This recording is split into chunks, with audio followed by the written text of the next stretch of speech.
Hello बच्चों, कैसे हो आप सब? बहुत बढ़िया। आज मैं आपके सामने जो कहानी लेकर आई हूँ उसमें जो कैरेक्टर है वो आप सबकी दोस्त है। आपको पता है? ये रानी।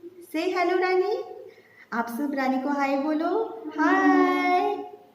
तो ये रानी है, ये आपकी दोस्त बन चुकी है ना। और जैसा कि मैंने आपको बताया था कि रानी एक बहुत प्यारी बच्ची है, बहुत ही अच्छी बच्ची है, वो सबकी बात सुनती है। तो क्या हुआ कि जब रानी का बर्थडे था तो रानी के पापा ने रानी से पूछा, रानी मैं आपको क्या गिफ्ट दूँ, आपको क्या चाहिए बेटा? तो रानी ने कहा, पापा मुझे एक छोटा सा पपी लाके दीजिए, मैं उसके साथ खेलूँगी, उसकी देखभाल करूँगी और उसको अपने भाई या बहन की तरह रखूँगी। रानी के पापा ने पहले थोड़ा सा मना किया, लेकिन जब उन्होंने देखा कि रानी का इतना मन है तो उन्होंने रानी के लिए एक पपी लाकर दिया और उसका नाम रखा जॉय। ये जॉय है, इसका नाम क्या है? जॉय।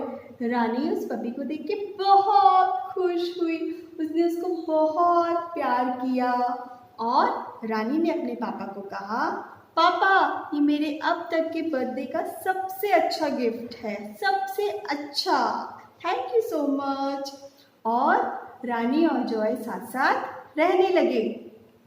अब रानी जब स्कूल जाती थी तब जॉय को अपने रूम में बंद करके जाती थी। वहाँ पे जॉय आराम से दिन भर सोता था और खाता था। जब रानी स्कूल से वापस आती तो उसको लेकर बाहर घुमाने लेकर जाती और फिर वो लोग आके बहुत मस्ती करते थे। ऐसे ही दिन गुजरते रहे। एक दिन क्या हुआ, छुट्टी वाले दिन रानी के मम्मी पापा भी घर पे थे और रानी की भी स्कूल की छुट्टी थी। तो होमवर्क करने के बाद रानी ने और जॉय ने ये डिसाइड किया कि आज हम भेड़िया भेड़िया खेलेंगे। भेड़िया भेड़िया कैसे खेलते हैं? भेड़िया भेड़िया खेलने में दोनों को भेड़िया बनना होता है, यानी आंखें बड़ी बड़ी करनी होती है और अपने हाथों को ऐसे फैलाना होता है और कहना होता है, मैं भेड़िया हूँ, ऐसे। अब जॉय तो पपी था, उसके लिए भेड़िया बनना बहुत आसान था, लेकिन रानी के लिए भेड़िया बनना थोड़ा सा मुश्किल था क्योंकि वो छोटी सी बच्ची थी, है ना। और जॉय अभी कुछ दिनों में बड़ा भी हो गया था। ठीक है, अब क्या हुआ, जब वो खेलने लगे तो उनको वो भेड़िया भेड़िया खेलने में इतना मज़ा आने लगा, इतना मज़ा आने लगा। एक बार रानी भेड़िया बनती, एक बार जॉय भेड़िया बनता, फिर रानी भेड़िया बनती, फिर जॉय भेड़िया बनता। ऐसे करते करते करते अब जॉय तो था पपी, वो धीरे धीरे उसको इतना मज़ा आने लगा कि उसने सच में एक बार उछल के रानी को काट लिया, उसको हाथ पर काट लिया और रानी को खून आने लगा। खून देखकर रानी ने रोना शुरू कर दिया। जॉय तुमने मुझे काट लिया, मुझे बहुत दर्द हो रहा है, तुम सच के भेड़िए नहीं हो, तुम मेरे प्यारे से भाई हो, तुम एक पपी हो। बेचारा जॉय, उसको बड़ा दुख हुआ कि उसने अपनी बहन रानी को काटा, वो भी खेल खेल में काटा था, लेकिन काटा तो ना, रानी को दर्द हो रहा था। ये देख के जॉय को भी बड़ा दुख हुआ, वो चुपचाप बैठ गया।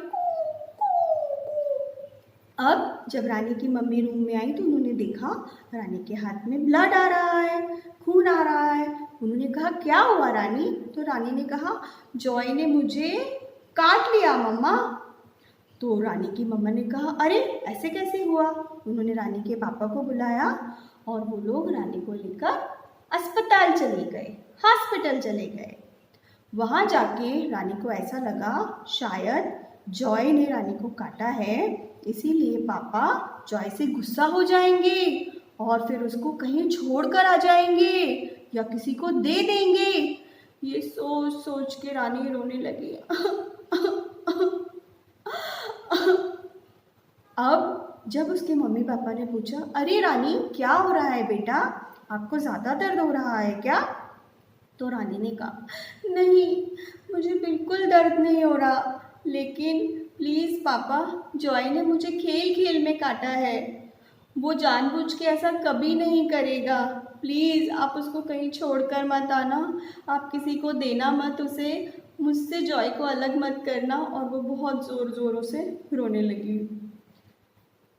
इतना रोने लगी रानी कि पापा को उसे समझाना पड़ा, ओके हम जॉय को कहीं नहीं छोड़कर आएंगे, वो भी हमारा बेबी है, वो भी छोटा सा बेबी है, जब आप खेलते हो तो गिरते हो ना, आपको चोट लगती है ना, वैसे ही आपको अभी खेल खेल में चोट लगी है।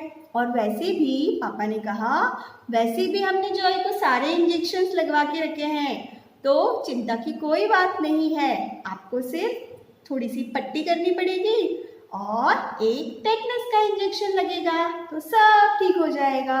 रानी बड़ी खुश हो गई, उसने पापा को बहुत बहुत बहुत बहुत थैंक यू बोला, थैंक यू सो मच पापा। जब वो लोग इंजेक्शंस लगवा के और पट्टी करवा के घर पहुंचे तो रानी को जॉय कहीं पर भी नहीं दिखा। रानी ने फिर से रोना शुरू कर दिया।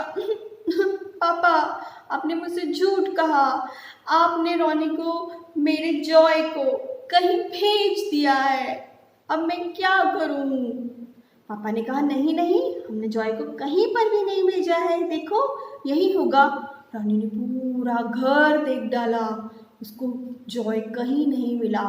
फिर उसने देखा कि सोफे के पीछे से एक पूंछ नजर आ रही है, तो रानी खुश हो गई, उसने कहा, जॉय मेरा भाई है यहाँ पे।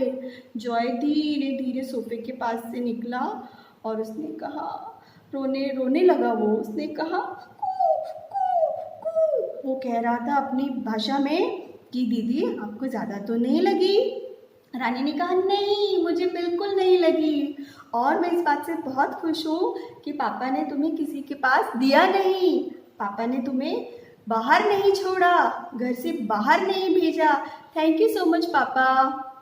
अब जॉय ने भी मन ही मन सोचा कि आगे से मैं जब भी रानी दीदी के साथ खेलूँगा, मैं ज़्यादा एग्रेसिव नहीं होऊंगा, मैं अच्छे से खेलूँगा ताकि उनको चोट ना लगे, है ना।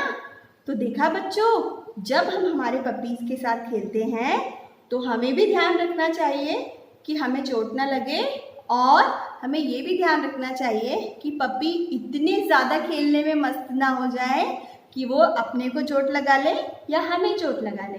और सबसे बड़ी बात, सभी पपीज़ को बहुत सारे जितने भी इंजेक्शंस होते हैं सब लगवाने चाहिए, जिससे कि आगे कोई प्रॉब्लम ही ना हो। और बाकी खेल खेल में तो चोट लगती ही है ना। ओके चलो बाय।